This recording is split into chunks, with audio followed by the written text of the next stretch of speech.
En juin 2023, l'État irlandais sort une initiative qui s'appelle Our Living Island et qui propose une bourse allant jusqu'à 84 000 € aux personnes désirant rénover une maison à l'abandon, ça c'est très important, sur à peu près une douzaine des îles irlandaises. Ouais. Donc, dans les grandes lignes, les idées sont de revitaliser les populations locales, parce que ces îles se dépeuplent, arrête, d'améliorer aussi les services essentiels.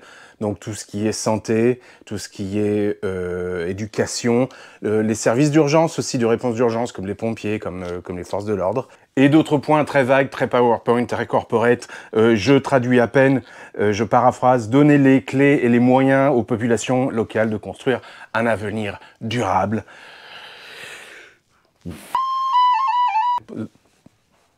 Ça lui plaît pas. En fait, cette proposition, c'est une extension d'une loi qui existait déjà, qui s'appelait Vacant Property Refurbishment Grant, et qui donnait 50 000 € aux personnes désirant rénover une maison, donc considérée à l'abandon et insalubre depuis au moins 2 ans, et faite avant 2007.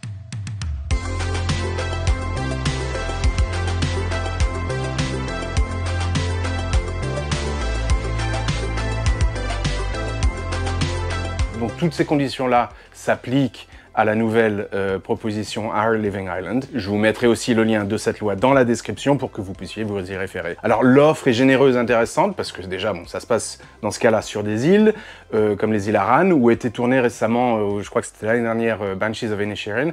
Donc c'est des coins, c'est beau, c'est sauvage. Il y a toute une collusion d'images et de concepts très romantiques, hein, l'océan Atlantique, les îles, l'Irlande, enfin qui se mélangent. Mais c'est un peu plus compliqué que ça en a l'air, donc il faut bien se rendre compte de plusieurs choses. Donc tout d'abord, la proposition ne s'applique pas aux maisons prêtes à emménager. Ça c'est très important, donc les maisons que vous allez trouver sur des listings où il y a un peu de rénovation à faire, mais enfin structurellement elle est bonne, le toit s'effondre pas, il y a l'eau courante, l'électricité, une fosse septique. Tout ça, ça ne s'applique pas à ces maisons-là. Donc, à quoi s'applique cette loi? Eh bien, ça s'applique à ce qu'ils appellent des bâtiments derelict. Derelict en anglais, ça veut aussi bien dire inhabitable que en ruine. Et quand on parle de ruine, il peut rester littéralement 4 pierres ou un mur à peu près en bon état, et puis tout le reste est soit à conserver, soit à refaire. Donc, c'est pas du tout une offre de l'État pour emménager sur ces îles-là, mais bien pour rénover un bâtiment qui tombe en ruine et qui n'est plus habitable. Deuxième point, et ça c'est précisé sur la FAQ du site aussi, je mettrai le lien en description, ça ne va s'appliquer qu'à des résidences principales. Donc ça ne peut pas être l'occasion de rénover une bâtisse pour en faire une maison de vacances. Le but c'est de revitaliser la population permanente locale, donc une maison de vacances ça fait pas du tout ça. Donc il faut que soit le propriétaire y habite de façon permanente, soit qu'il la loue à long terme à des gens qui vont habiter sur l'île de façon permanente. Donc ce qu'on a en gros, c'est non pas une proposition pour inciter les gens à venir habiter sur l'île. La nouvelle avait fait le tour des sites internet et les Américains surtout en avaient été très friands. Et eux, ils avaient compris que l'État irlandais te donner 84 000 € pour aller habiter sur une île, c'est pas du tout ça. C'est vraiment une loi qui va inciter les populations locales à rénover ce qu'il y a déjà sur l'île pour pouvoir y rester et y habiter. Très souvent, ces terrains sont donnés à des enfants dans l'héritage.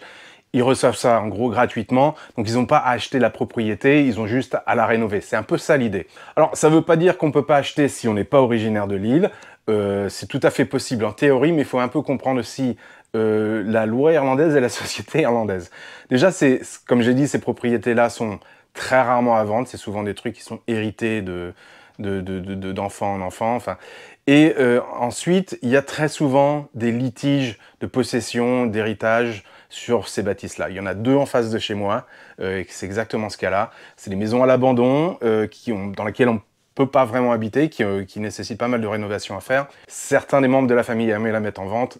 C'est pas possible parce que d'autres contestent, donc ce serait un bordel sans nom. Donc il faut déjà se préparer à ça, donc avoir un dossier vraiment en béton avec des avocats et tout ça, parce que sinon c'est vraiment des mauvaises surprises derrière. Et aussi bien comprendre que la raison pour laquelle ces maisons sont en ruine depuis longtemps, c'est justement parce qu'il y a des problèmes d'héritage et qu'elles ont pas pu, que les locaux n'ont pas pu les proposer à la vente. Un autre point, un des prérequis justement de la loi sur laquelle cette loi est basée, donc le Vacant Property Refurbishment Grant, c'est justement d'obtenir un rapport disant que cette bâtisse, ce bâtiment est donc soit insalubre ou impropre à l'habitation telle qu'elle, ou au minimum enregistré sur un des sites, sur le registre des bâtiments en ruine.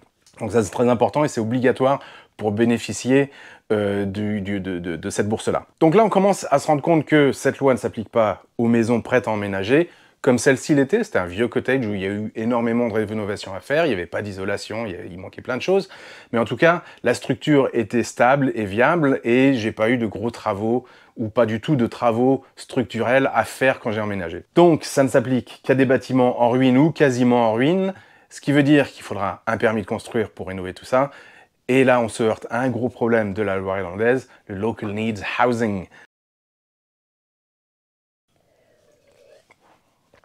C'est pas de la bière, c'est de la vitamine C. Le Local Needs Housing, c'est une loi irlandaise qui va privilégier les gens originaires d'une communauté locale de bénéficier d'un permis de construire. Par extension, ça veut aussi dire qu'on va refuser de façon quasi systématique ce même permis de construire à des gens qui ne sont pas originaires de l'endroit, y compris des Irlandais. Alors, il y a plein de choses à dire là-dessus, c'est très controversé, y compris au niveau de l'Europe, où c'est la légalité du truc qui est un peu en discussion depuis très longtemps.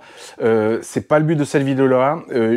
Ça sera peut-être l'occasion de faire une vidéo d'ailleurs là-dessus par la suite. Je ne veux pas vraiment trop en discuter. L'idée et le raisonnement derrière, c'est justement de permettre aux populations locales d'être viables, donc aux gens de rester ou de revenir. Dans les grandes lignes, l'idée originale, c'était d'empêcher des promoteurs immobiliers, donc soit à l'étranger, soit effectivement à Dublin, ça a été le cas, c'est ce qui s'est passé, de rafler vraiment les propriétés locales, toutes les maisons, et de faire monter les prix et d'empêcher les gens nés dans un coin de pouvoir y rester. Donc c'était pas une mauvaise chose. Moi je comprends un peu l'idée. L'Irlande a vécu énormément d'exodes, alors vers l'étranger, vers les États-Unis bien sûr, vers l'Angleterre, mais aussi de l'ouest vers l'est. Et donc il y a eu tout un dépeuplement de l'Irlande pendant plusieurs centaines d'années même. Et l'idée, c'est justement de permettre aux populations locales de pouvoir vivre là où elles sont nées. C'est pas une mauvaise chose en soi. D'ailleurs, c'est un peu ce qui se passe. On a énormément de jeunes qui reviennent ici, dans cette région-là où je suis, mais c'est le cas un peu partout en Irlande, qui étaient partis donc soit à l'étranger, soit à Dublin, soit dans des grandes villes, et qui reviennent maintenant dans les environnements ruraux, parce que l'économie devient viable, parce que justement, ils peuvent se permettre de faire construire et d'acheter ici, et parce que priorité leur est donnée, et ils bénéficient effectivement d'assistance de l'État. Alors disant ça, j'ai aussi plein d'arguments contre cette idée-là, justement, d'empêcher des gens de venir s'installer, qui seraient tout à fait respectueux et qui adoreraient pouvoir vivre dans un endroit comme Kilvara. Une fois de plus, ça s'applique qu'à des trucs à rénover et à des permis de construire. Moi, si je veux acheter, quand j'ai acheté cette maison-là, il n'y a pas eu de problème. Par contre, si j'achète un terrain, ou même si Fiona achète le terrain d'à côté pour faire construire, ça lui sera refusé quasi systématiquement. Il y a moyen de faire appel, il y a moyen de justifier qu'on est là depuis longtemps et que voilà, on fait partie de la communauté maintenant. Mais ça va être des longues démarches et c'est pas sûr que ça aboutisse et on risque de se retrouver avec un terrain dans lequel on ne peut pas faire construire. Donc c'est assez délicat, il y a du pour, du contre. Comme j'ai dit, on en fera peut-être une vidéo après, une autre fois, mais c'est pas le but. Voilà, donc vous l'aurez compris, je vais le répéter une fois de plus, ce type d'offre, cette offre en particulier, mais celle sur laquelle elle est basée, ça n'est pas de l'argent gratuit donné par le gouvernement irlandais pour emménager dans une maison existante. C'est vraiment une initiative pour faciliter et aider les populations locales à rester dans l'endroit où elles sont nées. Souvent, ils ont hérité d'un terrain ou d'une bâtisse ou d'un terrain sur lequel il y avait une ruine et ils n'ont pas forcément les moyens de la faire restaurer, donc c'est justement pour leur permettre, en tout cas, de bénéficier d'une aide à ce niveau-là. Voilà, ce sera tout pour cette vidéo. C'était cool à faire, ça m'a bien plu. Merci à Tiffen d'avoir abordé le sujet. Je sais que tu avais une autre question, j'y reviendrai certainement dans une vidéo à part. J'ai des contacts dans le milieu du tourisme aussi, des gens que je connais qui font ces types de métiers-là, donc ce sera l'occasion de faire une autre vidéo. Si vous aussi vous avez des questions, des sujets à aborder, ben, n'hésitez pas dans les commentaires.